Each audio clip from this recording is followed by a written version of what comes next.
Bismillahirrahmanirrahim. Assalamualaikum warahmatullahi wabarakatuh. Innal hamdalillah nahmaduhu wa nasta'inuhu wa nastaghfiruh wa na'udzu billahi min syururi anfusina wa min sayyiati a'malina. May yahdihillahu fala mudilla lahu wa may yudlilhu fala hadiya lahu.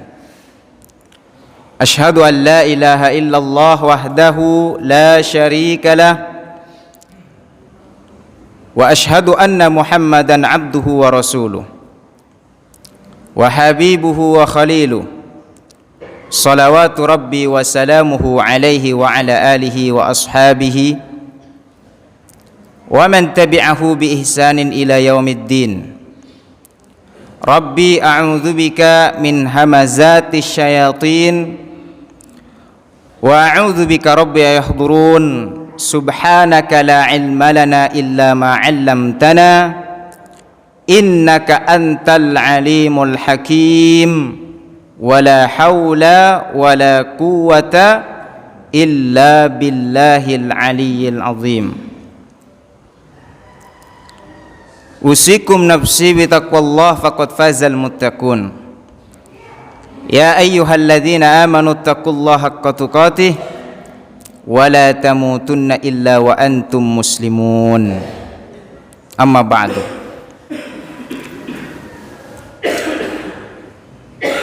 Ma'asyiral muslimin wal muslimat, ikhwatal iman rahimakumullah. Alhamdulillah. Alhamdulillah, alhamdulillah. Lisan ini terus memuji kebesaran dan keagungan Allah Subhanahu wa taala.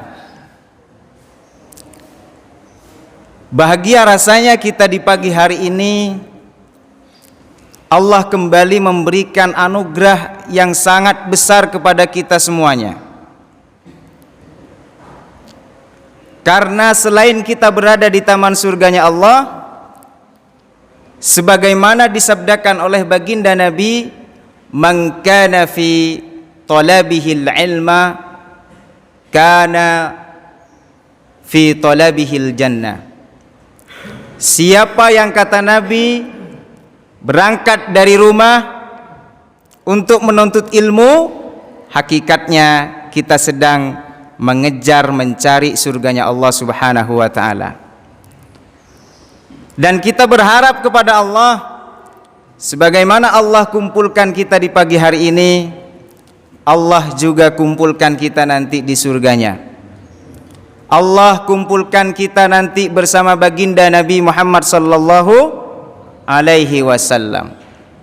Itulah harapan besar kita kepada Allah. Mudah-mudahan dengan perkumpulan kita di tempat yang mulia, di majlis yang mulia, insyaallah kita semuanya orang-orang yang dimuliakan oleh Allah. Mudah-mudahan kita di akhirat nanti dibersamakan oleh Allah bersama baginda Nabi Muhammad sallallahu alaihi wasallam. Jika hari ini kita mengkaji hadis Nabi, hari ini kita membaca hadis Nabi Muhammad sallallahu alaihi wasallam, belajar daripada apa yang disampaikan Nabi, belajar dari apa yang dicontohkan Nabi beserta para sahabatnya, kita berharap kepada Allah nanti di akhirat kita dikumpulkan oleh Allah bersama baginda Nabi dan para sahabatnya di surganya. Amin Allahumma amin. Ma'asyiral muslimin wal muslimat rahimakumullah. Hari ini kita akan melanjutkan kajian kita hadis Al-Arba'in An-Nawawi. Pada kesempatan sebelumnya kita sudah membahas tentang hadis tentang niat. Hari ini kita akan membahas tentang hadis yang disebut oleh ulama sebagai maratibuddin, tingkatan dalam beragama. atau disebut oleh ulama yang lain, hadis ini menjelaskan tentang hakikat daripada Islam, iman, ihsan, dan ditutup dengan pembahasan yaumil akhir. Mudah-mudahan ini cukup kita bahas pada kesempatan pagi hari ini. Ya, kita berharap kepada Allah, dari sekian banyak hamba Allah di muka bumi ini, kita yang dipilih oleh Allah di pagi hari ini untuk mendapatkan ilmu yang bermanfaat. Karena salah satu pahala yang tidak terputus itu adalah pahala ilmu yang bermanfaat. Usia kita ini boleh terputus dan pasti terputus. Masing-masing kita akan menghadapi ajal kita. Suatu saat nanti kita akan berjumpa dengan yang namanya kematian. Jasad kita boleh terkubur, aktivitas kita boleh terputus, tapi berusahalah, berjuanglah untuk meraih sebuah amalan yang pahalanya terus mengalir kepada kita. Di antara salah satu amalan itu adalah kita memohon kepada Allah agar Allah berikan kita ilmu yang bermanfaat. Mudah-mudahan kita semuanya di pagi hari ini ditakdirkan oleh Allah untuk mendapatkan ilmu yang barakah, ilmu yang bermanfaat. Amin Allahumma amin. Ma'asyiral muslimin wal muslimat, ikhwatal iman rahimakumullah. Kita baca hadisnya, dengarkan dengan penuh keimanan, rasakan dalam diri kita bahwa saat ini seakan-akan kita bersama baginda Nabi. Saat ini seakan-akan kita hadir di majelisnya Nabi. Istish'ar bihudurin Nabi, merasa kalau kita ada di tengah-tengah Nabi. Masya Allah, inilah yang membuat kita nanti cinta kepada baginda Nabi Muhammad sallallahu alaihi wasallam. Mari kita dengarkan hadisnya. Hadis yang kedua, An Umar ibn al-Khattab. Hadis ini pun diceritakan atau diriwayatkan oleh Umar ibn al-Khattab radhiyallahu an. Kalau kemarin kita membahas tentang sedikit daripada manaqib Umar ibn al-Khattab. Nah, insyaallah di hari ini kalau waktunya cukup, kita coba akan membahas bagaimana nih jalannya Umar ibn al-Khattab mendapatkan hidayah, masuk iman ke dalam hatinya. Padahal sebelumnya Umar ibn al-Khattab itu adalah orang yang paling semangat membunuh dan memenggal kepala Nabi. Tapi akhirnya beliau memeluk agama Islam, masuk iman ke dalam hatinya dengan cara Allah. Nanti kalau ada kesempatan nih kita bahas. An Umar ibn al-Khattab radhiyallahu an, dari Umar ibn al-Khattab radhiyallahu an, qala, Umar berkata, bainama nahnu julusun 'inda Rasulillah, ketika kami duduk bersama Rasulullah, dzata yaumin, suatu hari. Ini ceritanya Nabi sedang berkumpul dengan para sahabatnya. Ya kira-kira seperti inilah. Nabi sedang berkumpul dengan para sahabatnya. Karena kebiasaan Nabi itu beliau sering berkumpul dekat dengan para sahabatnya. Ini juga contoh kepada seorang dai, kepada seorang ustadz, harusnya dekat dengan para jamaahnya. Kita sebagai orang tua, selain posisinya sebagai orang tua, guru terhadap anak-anak kita, maka kita harus dekat dengan anak kita. Nabi begitu. Kebiasaan Nabi selalu membuat halakoh-halakoh ilmu, majlis-majlis ilmu.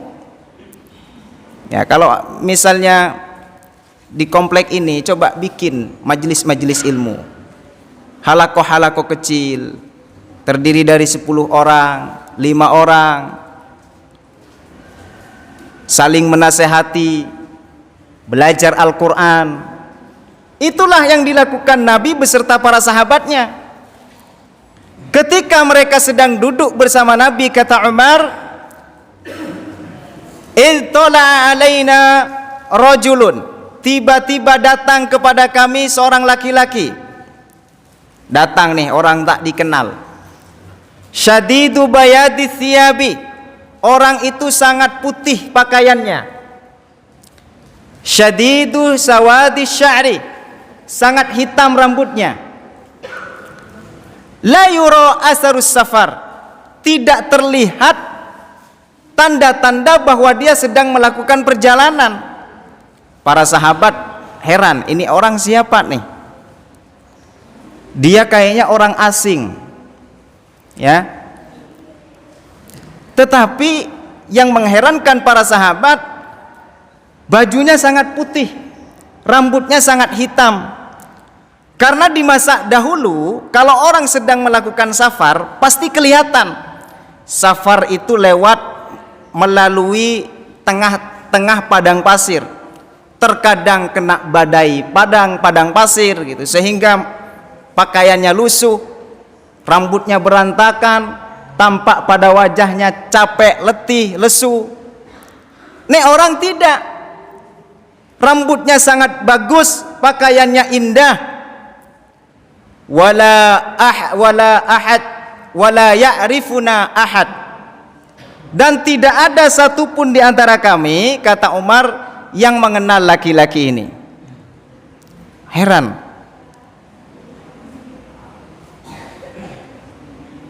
Hatta jalasa ila Nabi sallallahu alaihi wasallam.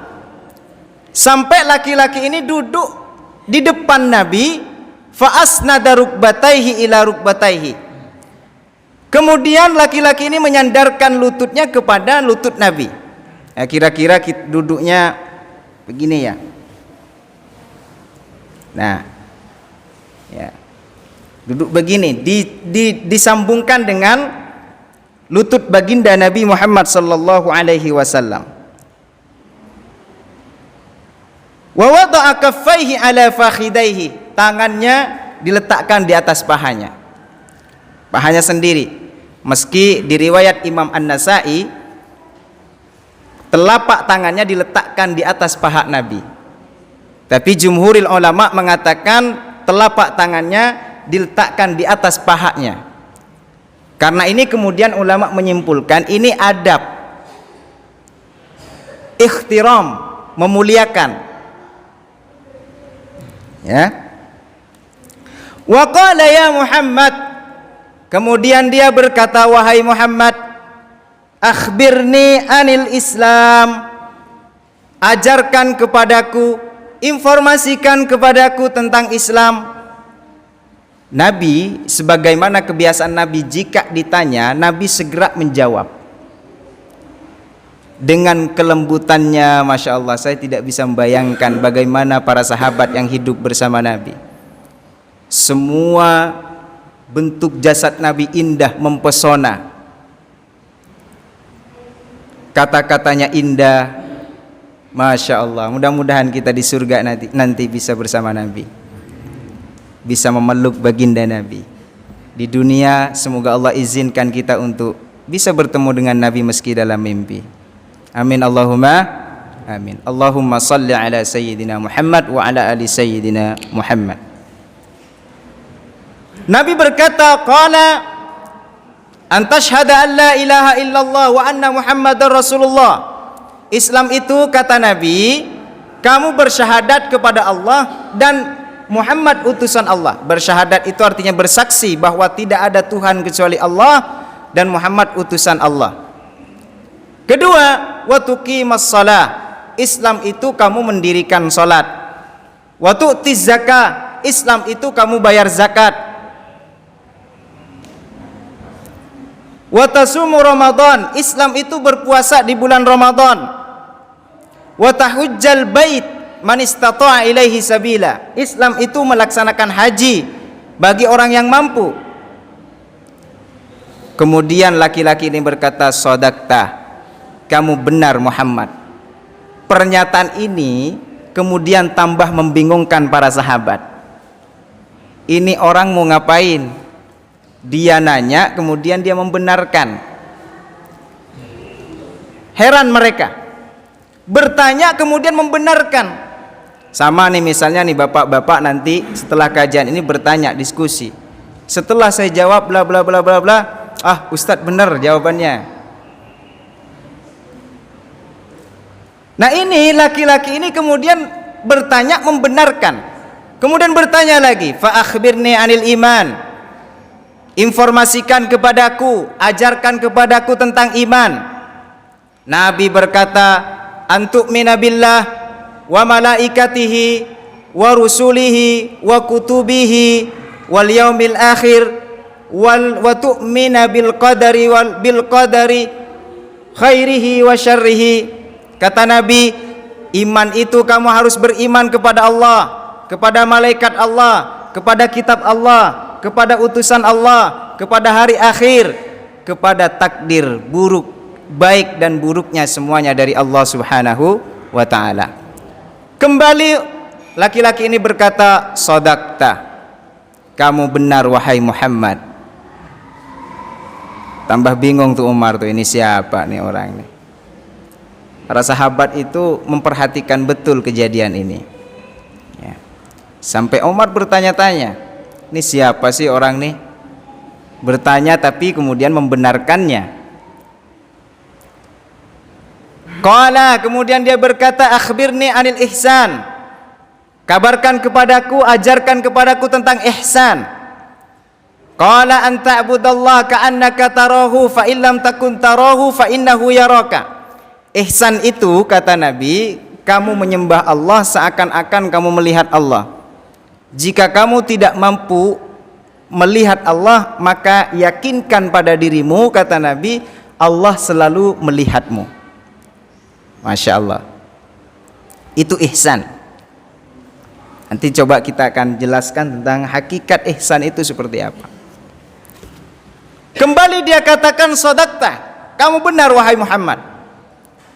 Qala, kemudian dia berkata, akhbirni anis sa'ah, beritahu kepadaku tentang hari kiamat itu kapan. Nabi berkata, qala, kata Nabi, mal mas'ulu anhu bi'a'lam minas sa'il. Orang yang ditanya tentang hari kiamat itu tidak lebih tahu daripada yang bertanya. Nabi enggak jawab pertanyaan itu karena Nabi enggak tahu. Dan betul memang tidak ada yang tahu kapan terjadinya hari kiamat. Dulu waktu saya kecil, itu isu hari kiamat akan terjadi di tahun 2000, Masya Allah, menggemparkan orang kampung. Sampai nggak mau ke pasar, nggak mau ke ladang. Karena kiamat akan terjadi. Padahal kata Allah sudah jelas, yas'alunaka 'anis sa'ah. Mereka bertanya kepadamu tentang hari kiamat. Katakan kepada mereka, kata Allah, innama ilmuha indallah. Sesungguhnya pengetahuan tentang hari kiamat itu ada di sisi Allah. Enggak ada yang tahu. Terkadang yang menyebar isu hari kiamat akan terjadi hari sekian, bulan sekian, itu dari tokoh agama. Jangankan ulama, jangankan ustadz, Nabi pun nggak tahu kapan akan terjadi kiamat. Ketika ditanya oleh Jibril, akhbirni anis sa'ah, mal mas'ulu qala mal mas'ulu anhu bi'a'lam minas sa'il. Kata Nabi, orang yang ditanya tidak lebih tahu tentang hari kiamat daripada yang bertanya. Faqala, kemudian orang ini berkata, kalau begitu akhbirni an amaratiha, informasikan kepadaku tentang tanda-tanda hari kiamat. Kemudian Nabi berkata, faqala antalidal amatu rabbataha. Kata Nabi, tanda kiamat itu kalau sudah budak perempuan melahirkan tuannya. Wa antarul hufatal 'aratal 'alata ra'an ri'a asya'i yatatawaluna fil bunyan. Tanda yang kedua, kata Nabi, jika kamu melihat orang yang telanjang kakinya karena saking miskinnya, orang yang tidak berbusana karena saking fakirnya, tiba-tiba mereka menjadi kaya. Yatatawaluna fil bunyan, mereka bermegah-megahan membangun rumah yang megah, berbangga-banggaan dengan rumahnya. Masya Allah, sampai orang yang melarat, yang sulit di sampingnya nggak kelihatan.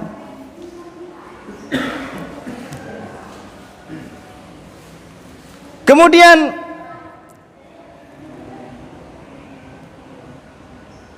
summan talaqa fala bisa maliya.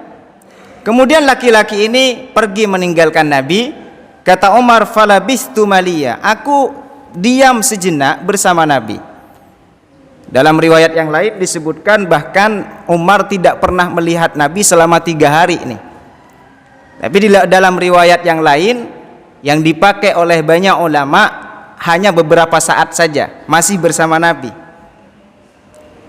Summa qala, kemudian Rasul berkata, ya Umar, wahai Umar, atadri manis sa'il, tahukah kamu siapa yang datang tadi yang bertanya itu?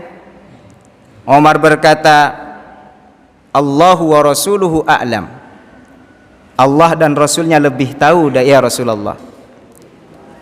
Maka Rasulullah berkata, fa innahu Jibril atakum yu'allimakum dinakum, dialah Jibril datang kepada kalian untuk mengajarkan agama kalian.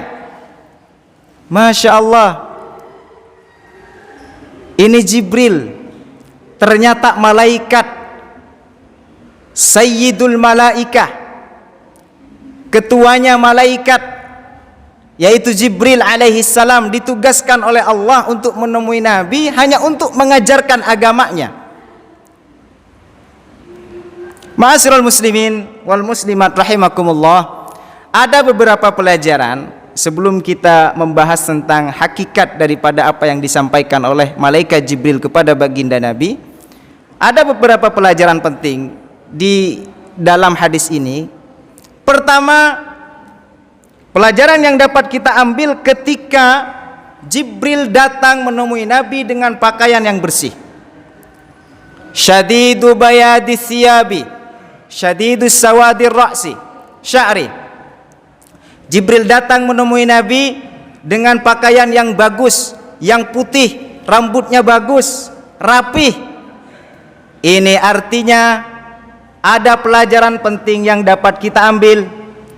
Kalau kita hadir ke majelis ilmu, ke majelis ta'lim, majelis zikir, ke masjid untuk melaksanakan sholat, pakailah pakaian terbaik. Tidak harus bermerek. Pakaian terbaik itu bukan yang bermerek. Pakaian terbaik itu yang rapi, yang suci, yang bagus. Mandi dulu kalau bisa.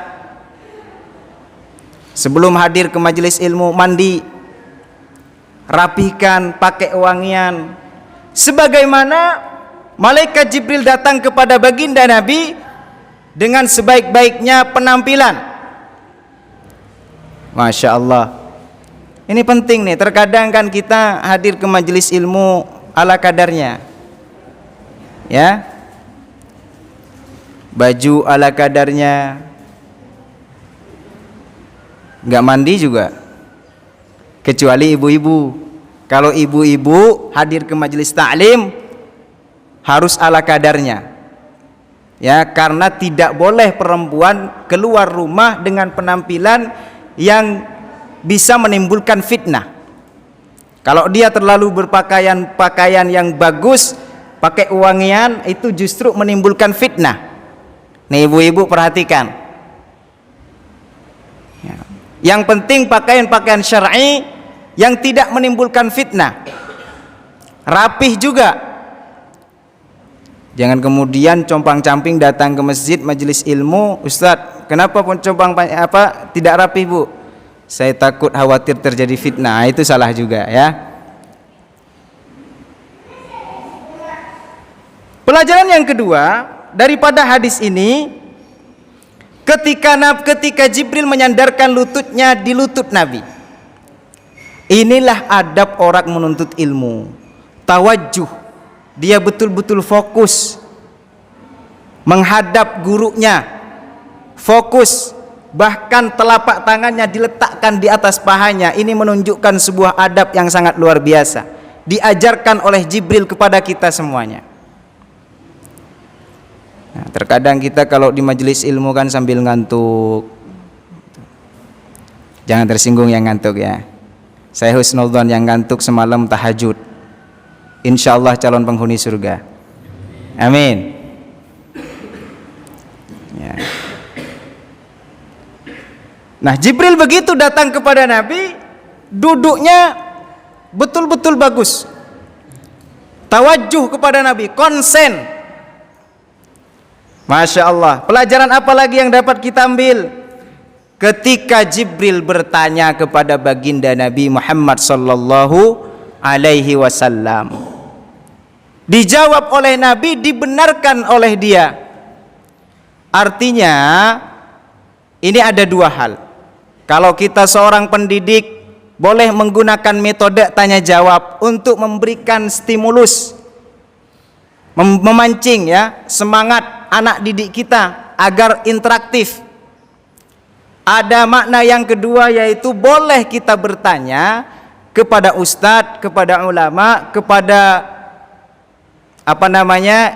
guru, hal yang sudah kita ketahui, namun karena ingin di-share yang kita ketahui itu kepada orang banyak, maka kita tanyakan.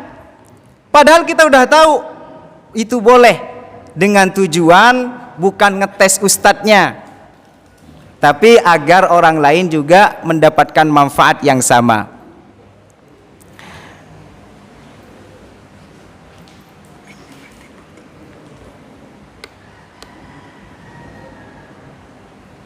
Oh ya, jazakallah.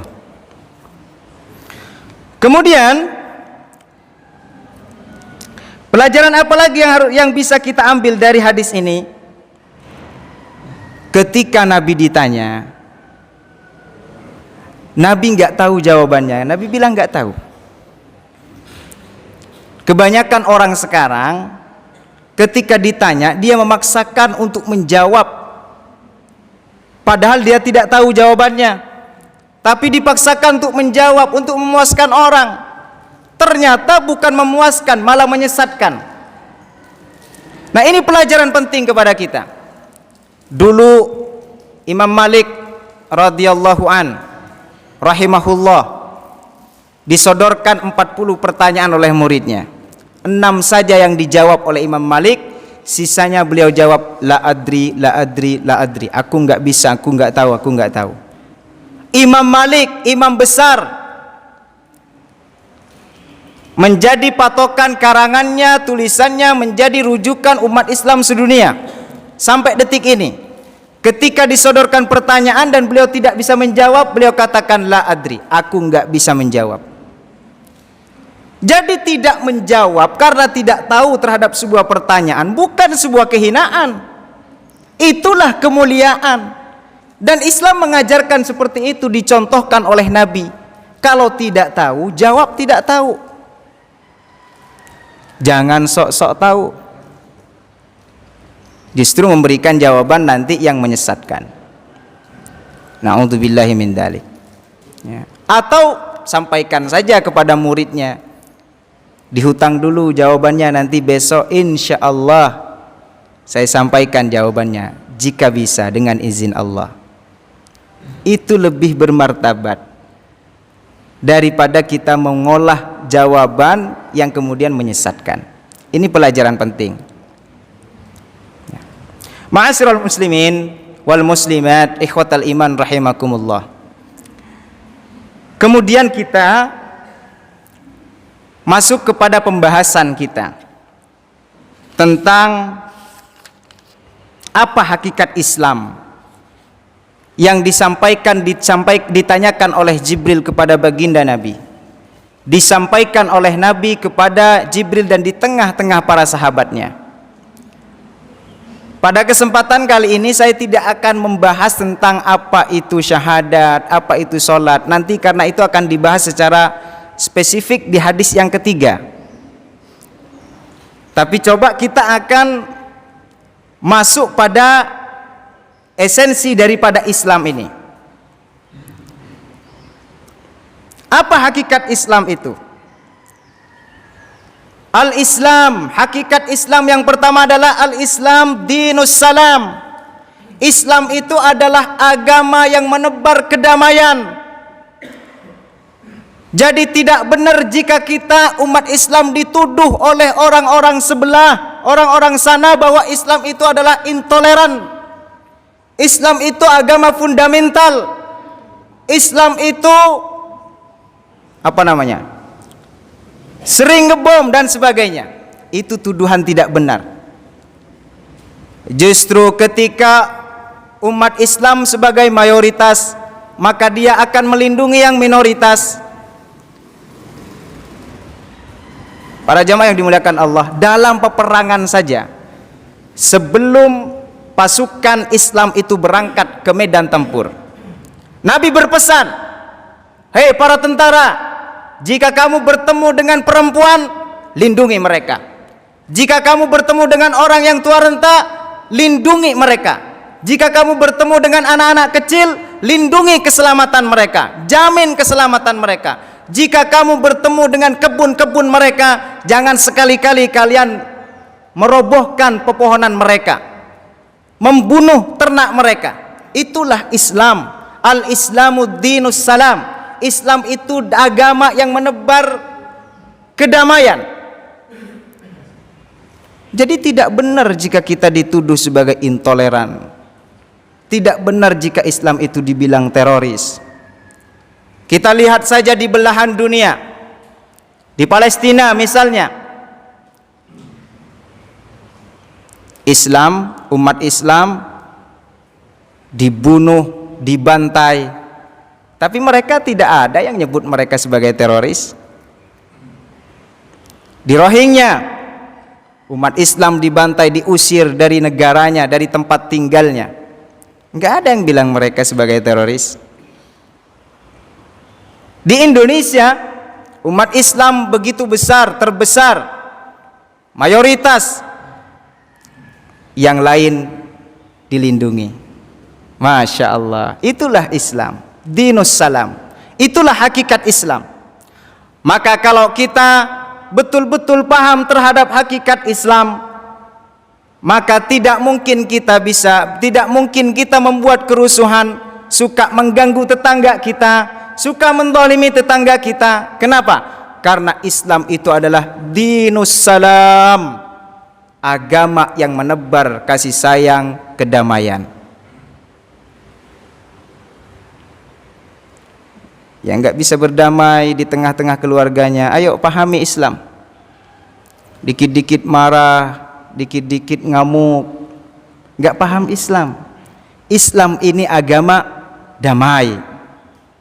Jangankan ke keluarga sendiri, jangankan ke tetangga sendiri, Nabi berpesan kepada para tentaranya, ketemu dengan orang tua renta, lindungi dia.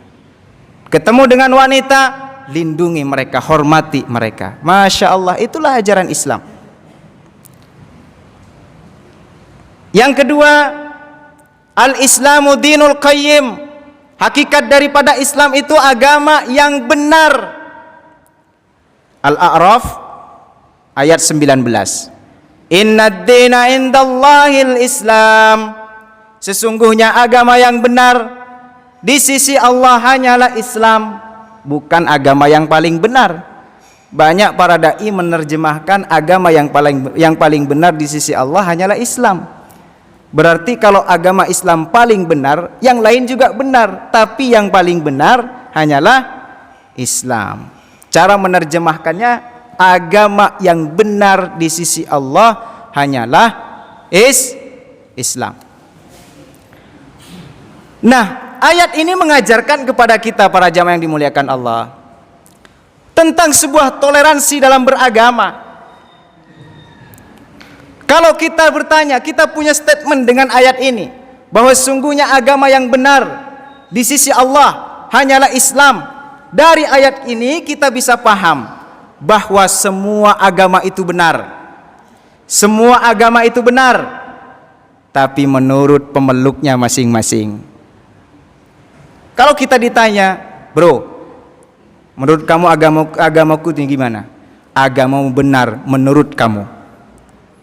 Kalau menurut kamu gimana? Benar menurut kamu. Terkadang kita ini dipaksa dengan embel-embel toleransi, kemudian kita masuk pada toleransi kebablasan. Na'udzubillah waliyadzubillah. Ditawarkan kita, bro, ayolah datang ke rumah agamaku, ke tempat ibadahku. Enggak apa-apa, kamu enggak ikut nyembah kok, kamu hanya sholawatan di sana, kamu hanya tausiah di sana. Itu toleransi yang kebablasan. Islam sudah mengatakan semua agama itu benar, tapi bagi pemeluknya masing-masing. Itulah prinsip. Kita katakan, ini keyakinanku, ini akidahku, itu akidahmu. Enggak harus datang ke tempat ibadah mereka. Kita ini punya PR yang sangat besar. Rumah ibadah kita ini masih banyak PR-nya. Anak-anak muda masih jarang ke masjid. Coba kita lihat nih. Yang hadir di sini kan usia senior semua nih. Mana anak mudanya? Di tangan mereka lah kejayaan Islam di masa yang akan datang. Di tangan mereka lah kejayaan bangsa ini. Bagaimana kalau generasi saat ini sudah jauh dari Allah, jauh dari masjid? Itu tugas kita, itu PR kita. Enggak harus ikut-ikutan bersama mereka hadir ke tempat ibadah mereka. Katakan kepada mereka, ini akidahku, itu akidahmu. Agamaku benar menurut aku, agamamu paling benar menurut kamu. Kita saling menghormati. Al-Islam dinul qayyim. Islam itu adalah agama yang benar. Kata Allah Subhanahu wa taala,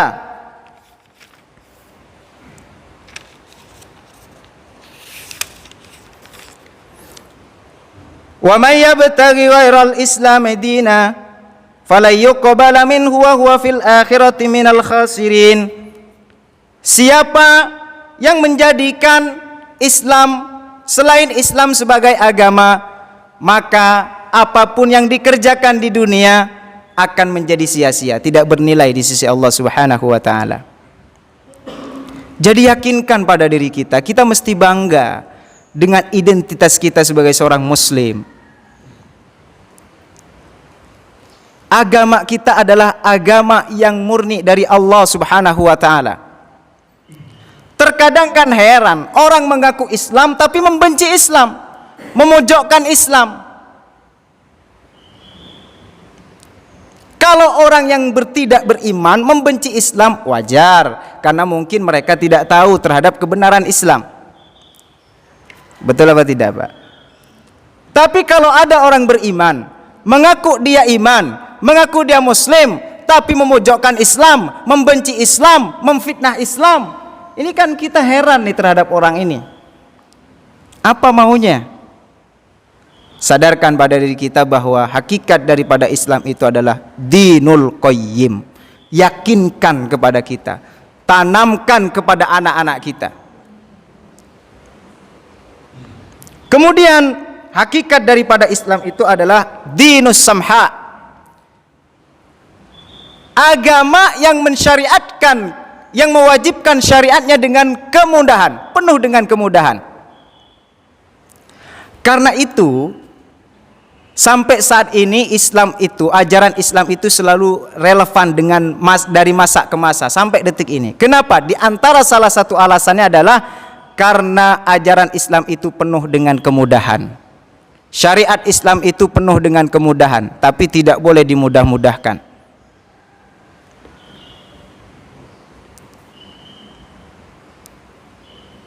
Kalau tidak bisa sholat berdiri, sholat wajib. Tidak bisa berdiri, duduk. Tidak bisa sholat duduk, berbaring. Tidak bisa berbaring, cukup dengan isyarat mata. Kalau sudah tidak bisa semuanya, segera bungkus, kubur. Coba kalau misalnya Islam kaku, ajaran Islam ini kaku, maka tidak akan relevan dengan masa saat ini. Orang sakit nggak akan sholat, harus berdiri misalnya, nggak akan ada yang sholat. Tapi Islam begitu memudahkan pemeluknya. Perintah kewajiban puasa hanya bagi orang yang mampu. Orang yang tidak mampu karena tua boleh nanti mengganti, bahkan dibolehkan membayar fidyah. Atau tidak mampu karena sakit, boleh diganti di hari yang lain. Masya Allah, itulah ajaran Islam. As-samha. Zakat pun bagi yang mampu, tapi jangan pura-pura tidak mampu. Mudah-mudahan tahun ini Allah berikan kekuatan kita untuk berzakat, mengeluarkan zakat. Karena kalau bapak-bapak sudah menjadi muzaki, artinya bapak-bapak ini kaya. Jangan jadi mustahik terus. Niat di rumah Allah ini, ya Rabb, ya Rabb, ya Rabb, ya Rabb, jadikan hamba ya Allah tahun ini sebagai muzaki ya Rabb. Niat. Itu pun bagi yang mampu, yang tidak mampu nggak dipaksa. Haji pun begitu bagi yang mampu. Bagi yang tidak mampu, Rasulullah memberikan jalan alternatif. Dengarkan dengan iman sabda baginda Nabi Muhammad sallallahu alaihi wasallam. Man shallas subha, man shalla salatas subhi fi masjidin jama'atan. Siapa yang salat subuh berjamaah di masjid, yasbutu fihi hatta yusolli subhatad duha. Kemudian setelah berjamaah di masjid, dia diam diri di masjid, berzikir, majelis ta'lim sampai kemudian terbit matahari. Kemudian dia sholat subhatad duha, atau yang kita kenal dengan sholat syuruk. Maka apa kata Nabi? Kana ka ajri hajin wa au mu'tamirin tammat tahajjatuhu wa umratuhu. Maka dia akan mendapatkan pahala haji dan umroh secara sempurna. Islam memberikan solusi kepada kita. Masya Allah. Kita nggak kuat berinfak, ada ganti infak, yang ada ganti amalan yang senilai dengan infak. Suatu ketika para sahabat mengeluh kepada Nabi karena kecemburuannya kepada sahabat yang lain. Mereka berkata, ya Rasulullah, dahaba ahlad dusur bil ujur. Ya Rasulullah, mereka yang kaya raya, mereka pergi dengan membawa pahala yang begitu banyak dengan kelebihan harta mereka. Sedangkan kami, kata para sahabat, kami ya tidak punya harta sebagaimana mereka punya harta. Mereka juga sholat sebagaimana kami sholat. Mereka juga berpuasa sebagaimana kami puasa. Tapi mereka mendapatkan kelebihan pahala karena harta mereka. Maka apa kata Nabi? Kata Nabi, bukan hanya harta saja yang senilai dengan pahala sedekah. Zikir itu pahalanya senilai dengan sedekah. La ilaha illallah Muhammadur Rasulullah senilai dengan sedekah. Subhanallah wa bihamdihi subhanallahil azim senilai dengan sedekah. Allahu Akbar senilai dengan sedekah. Itu solusi-solusi yang diberikan oleh Islam. Al-Islam dinus samha. Hakikat daripada Islam itu agama yang mudah. Kemudian Al-Islam dinur rahmah. Islam itu adalah agama yang menebar kasih sayang. Kata Nabi Muhammad sallallahu alaihi wasallam, laisa minna man lam yarham saghirana wa yuwakkir kabirana. Bukan termasuk golongan kami, kata Nabi, siapa yang tidak bisa menyayangi yang kecil dan tidak menghormati yang lebih tua. Ini hadis, ini ancaman bagi kita nih. Tidak bisa menyayangi yang kecil dan tidak menghormati yang tua. Suatu ketika Ali bin Abi Thalib bergegas dari rumahnya pada waktu subuh, ingin berjamaah bersama Nabi di masjid baginda Nabi Muhammad sallallahu alaihi wasallam. Kemudian di tengah perjalanan Sayyidina Ali ketemu dengan orang tua kakek-kakek Yahudi, tua renta, dia jalannya lambat. Sayyidina Ali nggak berani mendahuluinya. Kenapa? Karena ajaran Nabi. Laisa minna, kata Nabi, man lam yarham saghirana, yang tidak bisa menyayangi yang kecil, wa yuwaqqir kabirana, dan tidak menghormati yang besar, yang lebih tua. Dipegang betul tuh oleh Sayyidina Ali sabda Nabi, takut kalau nanti tidak diakui sebagai umat baginda Nabi Muhammad sallallahu alaihi wasallam. Orang itu adalah orang Yahudi, tua renta. Beliau tidak berani untuk mendahuluinya, padahal sedang terburu-buru untuk ngejar berjamaah bersama Nabi. Singkat cerita, Sayyidina Ali nyampe ke masjid, didapatilah Nabi berserta jamaah yang lain sedang ruku. Sementara matahari sebentar lagi akan terbit. Setelah selesai sholat, jadi Sayyidina Ali masih keburu, bukan masbuk, bermakmum bersama Nabi. Karena dalam ilmu fikih, kalau kita mendapati imam ruku pada rakaat pertama, kita langsung sholat dan dihitung mendapati rakaat imam, bukan masbuk. Tidak harus mensempurnakan satu rakaat lagi.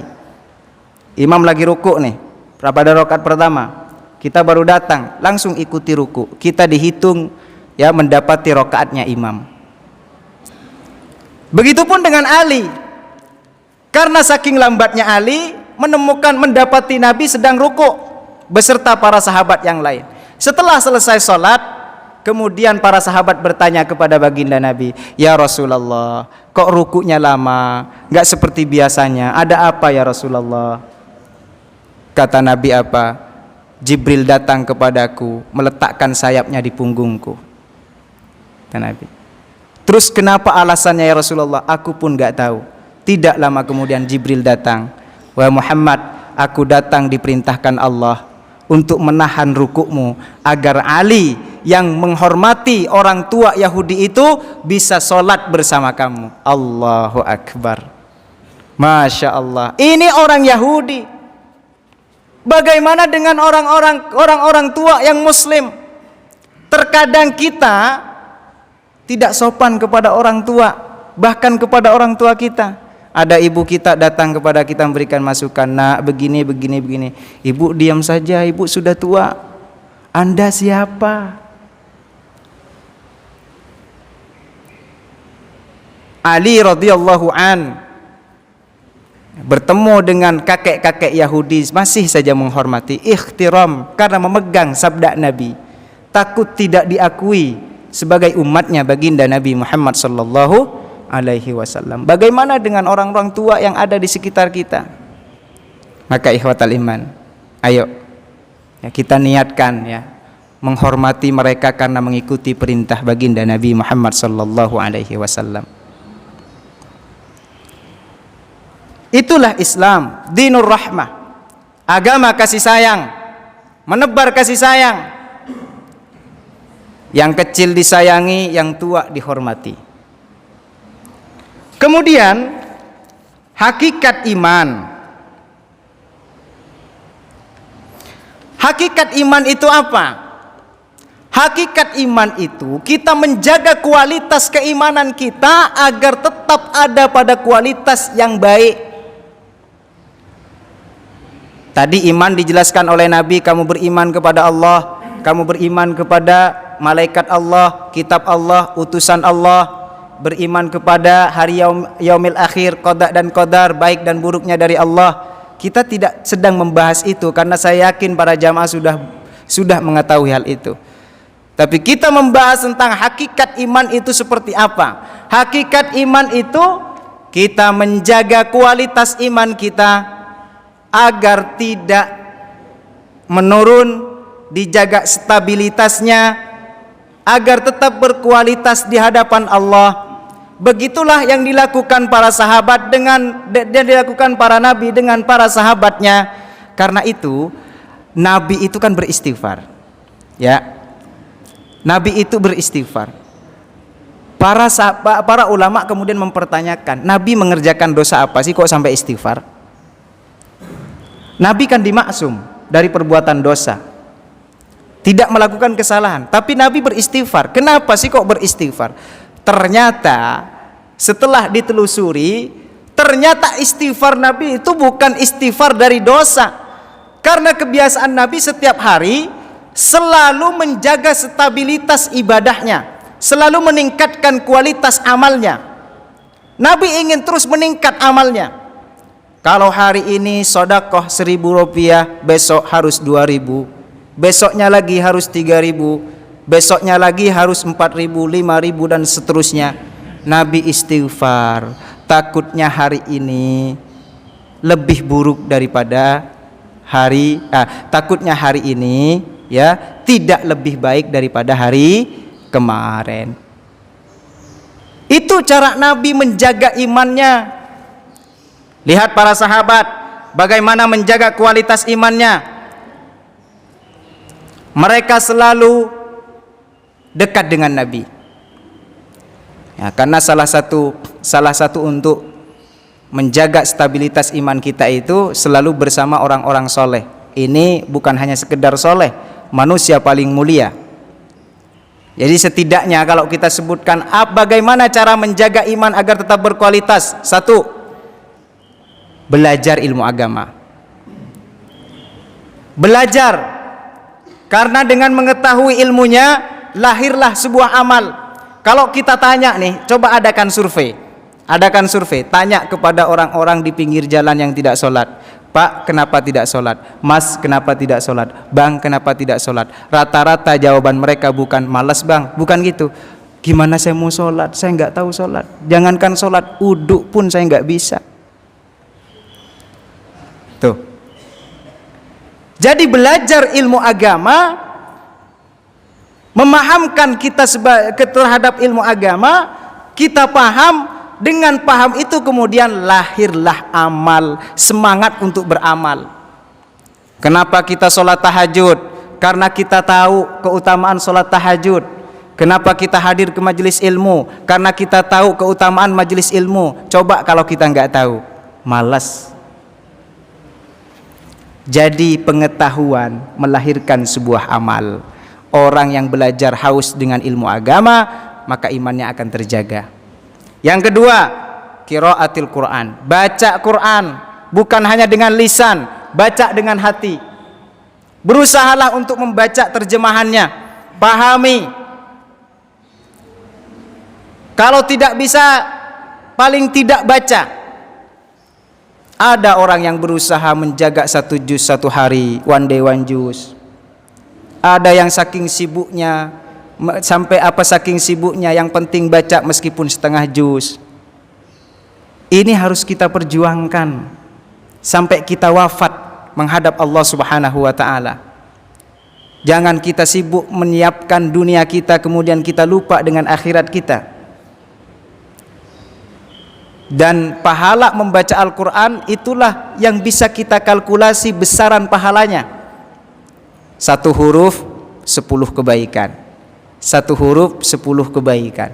Surat Al-Fatihah itu sudah beribu-ribu kebaikan balasannya. Belum lagi kalau orang itu baca yatata'ta, sulit dalam bacanya, terbata-bata, maka setiap huruf itu diulang, dibalas dengan 10 kebaikan. Diulang lagi, dibalas oleh Allah dengan 10 kebaikan. Masya Allah, itulah Al-Quran. Maka jangan tinggalkan Al-Quran. Sesibuk apapun kita, yuk sering-sering interaksi dengan Quran agar iman kita terjaga. Baca Quran, sempatkan baca Quran. Sebelum mata ini melihat keindahan dunia, lihat dulu keindahan Al-Quran. Duduk di ruang tengah kita, di ruang depan kita, baca Quran, pandang keindahan Al-Quran, baca Al-Quran. Ya, sebelum kita memandang sisa-sisa kerjaan kita, melihat halaman kita, melihat dunia ini, maka gunakan mata ini untuk melihat Al-Quran. Baca Quran. Ustadz, saya tidak bisa baca. Belajar. Sampai kapan kita nggak bisa baca Quran? Nunggu sampai kita mati? Jangan. Coba pegang jantungnya, masih berdetak, artinya Allah masih memberikan kesempatan kita untuk memperbaiki diri. Ayo belajar. Allah tidak melihat hasilnya, melihat usaha kita. Baca Quran, kemudian menjauhi maksiat. Menjauhi maksiat, apapun bentuk maksiatnya, kecil, besar, jauhi. Yang keempat, bergaul dengan orang soleh. Lihat orang-orang di komplek kita yang baik-baik, yang rajin ibadah, yang ahli masjid. Lihat dan dekati dia. Karena dengan berteman, dengan bersahabat dengan orang-orang soleh itu, maka insya Allah kita akan ketularan menjadi soleh. Insya Allah kita berkumpul di tempat ini, yang berkumpul di tempat ini adalah orang-orang yang soleh. Amin Allahumma amin. Kemudian yang ketiga, hakikat ihsan. Ihsan itu apa? Ihsan itu hakikatnya adalah khasyatullah, sangat takut kepada Allah. Kan kata Nabi, anta abudallah ka'annaka tarahu, fa illam takun tarahu fa innahu yaraka. Kamu sembah Allah seakan-akan kamu ada di hadapan Allah. Kalau kamu tidak bisa seperti itu, yakinkan pada dirimu kalau Allah sedang memperhatikan kamu. Setiap kita baca suratul Fatihah, alhamdulillahi rabbil alamin, dijawab oleh Allah, hamidani abdi, hambaku sedang memujiku. Masya Allah, kita interaksi dengan Allah dalam salat itu. Ar-Rahmanir Rahim, asna alayya abdi, hambaku sedang mengagumkanku, menyanjungku. Maliki yaumiddin, dijawab oleh Allah, majjadani abdi, hambaku sedang mengagumkanku. Iyyaka na'budu wa iyyaka nasta'in. Setelah nyampe pada kalimat ini, jawaban Allah apa? Hadza baini wa baina abdi wa li abdi ma sa'al. Inilah posisi antara aku dengan hambaku tanpa hijab, tanpa batas, wa li abdi ma sa'al, dan apapun yang diminta oleh hambaku pada waktu itu akan aku kabulkan.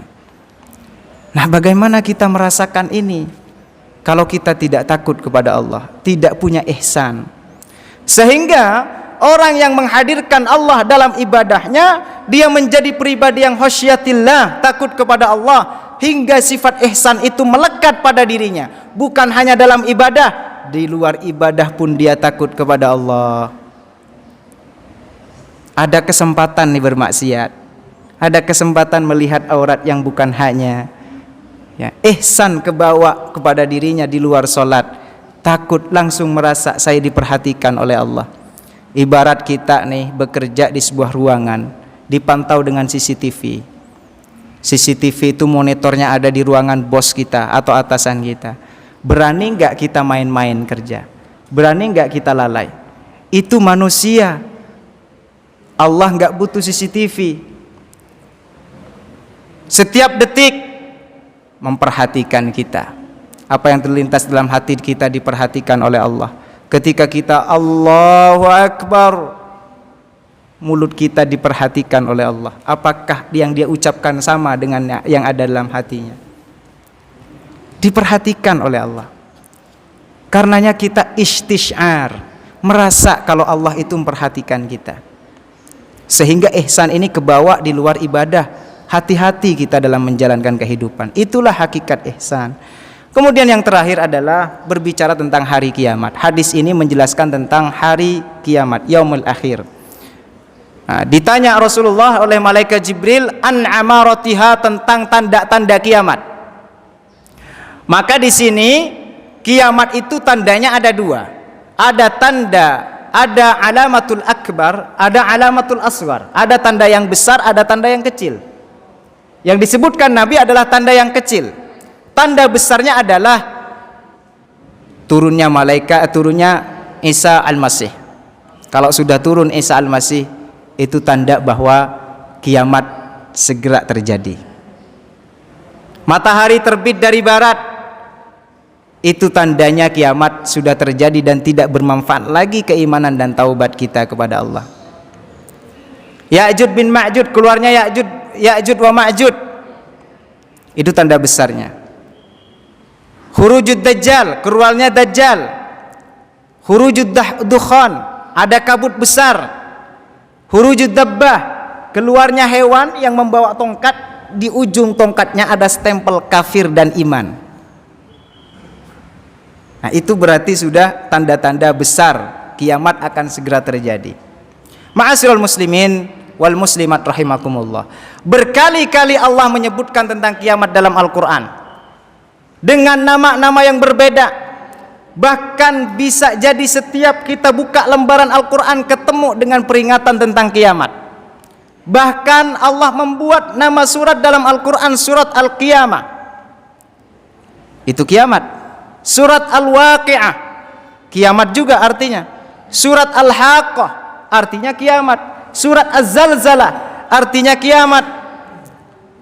Apalagi At-Tammah, kiamat juga. Ini harusnya menjadi peringatan besar kepada kita bahwa betapa seringnya Allah menyebut kata kiamat dalam Al-Quran harus menjadi peringatan penting bagi kita bahwa para jamaah yang dimuliakan Allah Subhanahu wa taala, kiamat itu pasti terjadi. Yauma yafirrul mar'u min akhihi wa ummihi wa abihi wa sahibatihi wa akhihi wa fasilatihi allati tu'wi. Suatu saat nanti akan lari anak-anak dari ibunya, ibu akan lari dari anak-anaknya. Bayangkan, hari ini anak kita yang kita sayangi, mereka akan lari enggak peduli dengan kita. Likulli imri'in minhum yawma idzin sya'nu yughni. Pada hari itu kata Allah, setiap manusia sibuk dengan dirinya. Di hari kiamat nanti Allah bangkitkan kita, dihimpun dalam satu tempat, manusia pertama sampai manusia terakhir nanti, di padang mahsyar namanya. Kita dibangkitkan sebagaimana dilahirkan. Ibunda Aisyah radhiyallahu an bertanya kepada baginda Nabi Muhammad sallallahu alaihi wasallam, "Ya Rasulullah, wahai Rasulullah, apakah pada waktu itu perempuan dan laki-laki bercampur tanpa busana?" "Iya wahai Aisyah, laki-laki dan perempuan pada waktu itu bercampur tanpa busana." "Apakah mereka tidak malu ya Rasulullah?" Rasul menjawab, "Wahai Aisyah, likulli imri'in minhum yawma idzin sya'nu yughni." Pada waktu itu masing-masing orang sibuk dengan dirinya. Suasana hari kiamat kebangkitan itu, Pak, nih, suasananya adalah sedih, takut, bingung, khawatir, jadi satu di dalam benak kita. Bayangkan kalau saat ini kita sedih, takut, khawatir, kemudian bingung, berkumpul di otak kita nih, gimana kondisi kita? Disitulah kondisi orang-orang nanti di hari kiamat, dengan waktu yang tidak menentu, bukan 1 tahun, bukan 10 tahun, bukan 100 tahun. Kapan diadili dia oleh Allah? Tidak tahu kapan. Hingga manusia itu berbondong-bondong datang kepada Adam alaihissalam minta untuk ditolong. Nabi Adam pun angkat tangan. Datang kepada Ibrahim alaihissalam, Nabi Ibrahim pun tidak sanggup. Datang kepada Nabi Nuh pun menolak. Datang kepada baginda Nabi Muhammad sallallahu alaihi wasallam, baginda Nabi langsung sujud di hadapan Allah. Sujudnya lama sekali. Lama Nabi sujud di hadapan Allah, sampai Allah berkata kepada Nabi, "Irfa' ra'saka ya Muhammad, sal tu'ta." Angkat kepalamu wahai Muhammad, mintalah aku akan berikan permintaanmu. Apa yang Nabi minta pada waktu itu? Salim salim ummati ya Rabb, salim salim ummati ya Rabb. Selamatkan umatku ya Allah, selamatkan umatku ya Allah, selamatkan umatku ya Allah. Itulah yang diminta baginda Nabi Muhammad sallallahu alaihi wasallam. Mudah-mudahan kita semuanya nanti ya mendapatkan syafaat baginda Nabi Muhammad sallallahu alaihi wasallam. Ketika Nabi ditanya tentang hari kiamat oleh para sahabatnya, Nabi enggak jawab. "Ya Rasulullah, kapan kiamat?" Nabi enggak jawab. Ditanya lagi, "Kapan kiamat?" "Ya Rasulullah, kapan kiamat?" Nabi enggak jawab. Akhirnya Nabi jawab, "Apa yang kamu persiapkan untuk menghadapi kiamat?" "Ya Rasulullah," kata sahabat ini, Tidak ada yang aku persiapkan kecuali Allah dan Rasulnya. Tidak ada yang aku persiapkan kecuali aku sangat cinta kepada Allah dan kepada Rasulnya. Kata Nabi apa? Anta ma'aman ahbabta fil jannah. Engkau akan bersama orang yang kamu cintai di surga nanti. Maka jadilah ikhwatal iman, kita sebagai pribadi-pribadi yang merindukan baginda Nabi. Tidak ada yang bisa menolong kita kecuali baginda Nabi dengan izin Allah Subhanahu wa taala. Orang yang paling berhak mendapatkan syafaat Nabi nanti di yaumil akhir, aktsaruhum salatan 'alan nabi. Orang yang paling banyak solawatnya kepada baginda Nabi Muhammad sallallahu alaihi wasallam. Mudah-mudahan dari hadis ini, kalau hari ini kita belajar hadis ini, suatu saat Allah kumpulkan kita bersama baginda Nabi. Mudah-mudahan dengan hadis ini Islam iman kita tambah kuat kepada Allah Subhanahu wa taala. Ihsan kita semakin kuat, rasa takut kita semakin kuat kepada Allah Subhanahu wa taala, dan mudah-mudahan kita semangat dalam menjalani kehidupan ini ya, untuk mempersiapkan hari di mana hari itu hari yang sangat menegangkan, yaitu hari yaumil akhir, hari kiamat. Mudah-mudahan kita semua diselamatkan oleh Allah Subhanahu wa taala. Mudah-mudahan kajian yang di pagi hari ini bermanfaat untuk kita semuanya. Mohon maaf atas segala kekurangan. Al-haqqu min rabbikum fala takunanna minal mumtarin. Benar datangnya dari Allah, salah datangnya dari saya pribadi, mohon dimaafkan. Wassalamualaikum warahmatullahi wabarakatuh.